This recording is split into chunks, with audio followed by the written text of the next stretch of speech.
Yo, what's up guys? So today's video is a very unique playstyle I'm going to be showing off. It is of course of Taric Sona in the bot lane, okay? These European West players, these two players called Schubert and Calm Sky. Very strange kind of strategy I noticed maybe a month or so ago. Really, when the new season started, these players got up to 700 points in Challenger. Of course, the reset happened. Now they're sitting around about 200 points, but they duo all the time. And of course, the Sona is actually going for Kleptomancy, Teleport. They go for the Spell Thief's Edge level 1. The Sona doesn't CS. The Taric CS's for a bit. It is the weirdest thing, guys. It is legitimately the weirdest strategy. I've actually got to verse it. Some copycat has brought it to OS, and I lost against it. And I'm just thinking, like it's not super OP in lane. It's just they heal so much. They scale really well. They have good CC, and the mid to late is just fucking bonkers. It's just bullshit. So today I'm going to be showing you guys how to abuse this, the runes they take, how they play it in lane, and just kind of showing off this stupid strategy that can probably work and get you some elo if you copy it with one of your friends. Heading into the match now, I want to showcase you guys the runes they run in the starting items. So the Sona, it's Klepto for your runes, and then your starting item is the Frost Queens. Your aim of the game early, guys, is to poke as much as possible, generate as much income as you can. Of course, you can't CS because that's going to negate your Frost Queens item. So the Taric is going to be CSing in the early game until you get that upgrade. You can see his runes. He goes for the Guardian, of course. You're going to be working together very closely. Relic Shield as well. It's going to be helping to get a little bit of a shove on into these lanes. And starting with that E, just to pressure out a little bit of CC early. But he does like to put those 2 points into Q at level 3 and 4. And you'll see why in a second. And into this landing phase, it's almost impossible to out-sustain and poke this matchup. They just it's not huge bursts in the early game. It's just a slow, gradual poke, sustain, bringing a little bit of CC to maybe a jungle gank. And that's going to get you rolling into the mid game when you can start just insta-giving people with Sona ult and that Taric follow-up. Watching how they lane now, you can see it's all about the Taric getting the shove on with the Relic.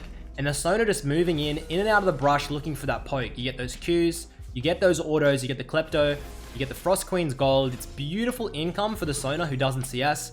And the Taric, of course, will be CSing until around about maybe 7-8 minutes. Depends when you can get that upgraded Frost Queen. But it does come super quick.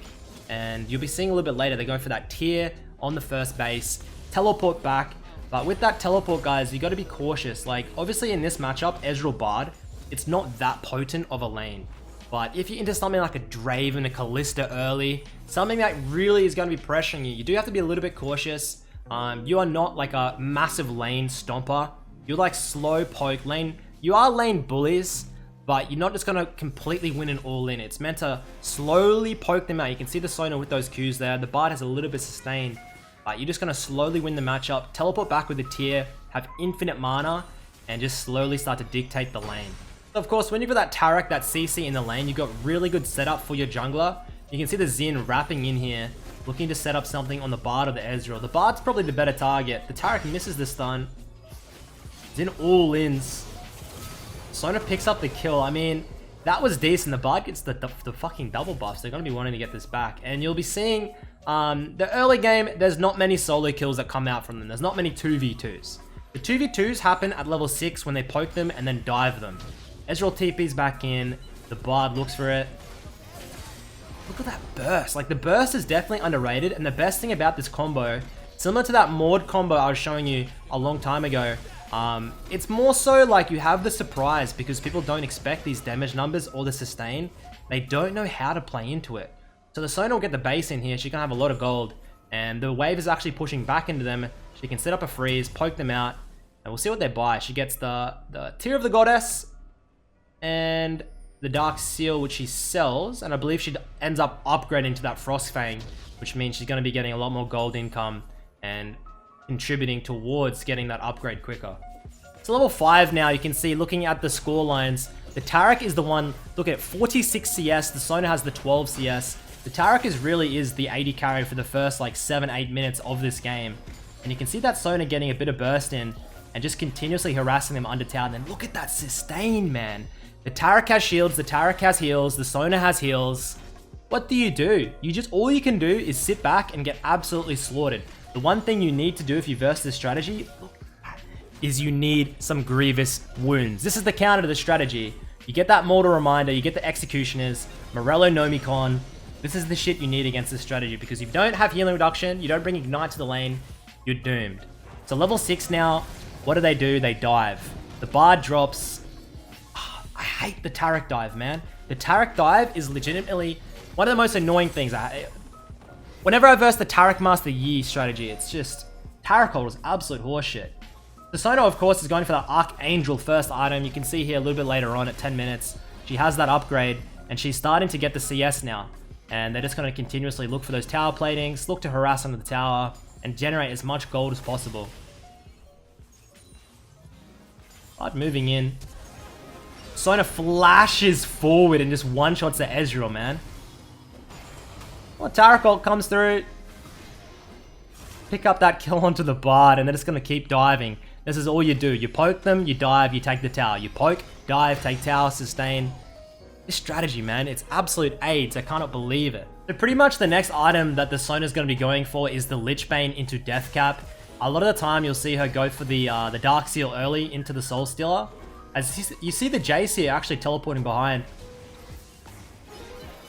Look at it come in, looking to do a 2v3 outplay. Lee Sin come 2v4 outplay. Let's look at it. Bard ult comes through. The Sona gets locked up so they can't focus it. Lee Sin gets bopped. Look at the heals. Look at the shields coming out of the Taric. Taric misses stun, but it doesn't matter. Sona picks up a double. And now they're full, like, the Sona is full health again, and the Taric is going to be full health as well soon. The Vladimir picks up the Ezreal. And man, oh man. I really can't think of a more annoying strategy to verse. So now we're later into the game now. And you can see that Lichbane has come through. The Soul Stealer has been achieved. And they're just going to run mid and continuously poke out towers. Like, obviously you don't have an 80 carry. And 80 carries are far out, that burst. 80 carries are like, they're known for taking towers very quickly. But the Lichbane is going to be allowing you to pretty much take towers just as quickly as an AD. Because that AP component on towers is just so important. Seeing that Taric ult come through, the Gnar just escapes. Sona picks up the Graves. Currently 805, 25 stacks onto that Soul Stealer, my god. So starting up the Baron now, you can see in this game, even though the kills, it's 15 to 9, the gold lead's actually very similar. It'd be very interesting to look at if I was the spectator, look at kind of the gold discrepancies between the bot lanes. So you can see when the Sona wants to, she can actually upgrade to the support item to get some wards out. Really, it's just a finisher at the moment. But yeah, those extra wards that the Sona can provide the team. Okay, just one-shots the Tristana. That's pretty annoying for the Tristana. And of course, the extra speed she gets. Look how fast you move around the map. Because of I think that speed has an AP ratio as well. So you just move so quick, and you can get a lot of extra vision for your team, which of course in solo queue, in my opinion, vision is one of the biggest underrated things that lower elo players just forget to do or don't do at all. They just don't ward. I think vision really does win you or lose you the game. So that extra vision can come in handy when she needs it. She does have that massive bounty over her head now, so you gotta be a little bit cautious. But of course she has that flash. I just want to see the damage to towers that she does if she looks for it. The Alistar looks for the engage. Taric peels them off, gets that double ult on. We better MS, get that. Yep, just pops that Alistar down. Burst onto the Graves. And look at these shields and these heals coming out. We'll just keep on looking to focus down the 80 carry. And I'm sure she'll do a lot to this tower very quickly. I'm just poking it down. You get that Lichbane onto the tower. The AP ratios on towers, honestly, probably... I don't know if they should be nerfed or looked at, but like... If I'm like a 1000 AP mage, I just 3-shot towers. It's hardly fair. She's going to come in and close now. I want to see how him and the... Well, she and the Taric play. Tristana ults away. You can see them sticking together. Of course, the Taric can give you shields. I think the Taric shields are through the W and the heals through the Q. Pops this inhib now. Gold lead's extended to 10k. From only what? It was only like 1 or 2k at that Baron play. Hitting the basin now. Death cap. Teleporting back. So this is pretty much the full build, guys. You're witnessing what it looks like to have a full build on the Sona AD. Oh my god. Taric pops the ult in. And of course, when you play this duo, I mean, it looks... They make it look easy, yeah? Like, you look at it and you think, oh shit, this is easy. That they play together all the time, and you need to build synergy and experience with your duo to know the numbers and know the dives. Don't go and like hit your friend up and be like, yo, let's play this in your first ranked game. You'll probably grief. You won't know how to dive correctly. Play a couple of normal games before this. Get the handle of how to play it, how to push it to its absolute limit like these players do on the EU server. So I hope you guys have enjoyed this replay. Hope you can abuse it in your Soloki games and gain some LP.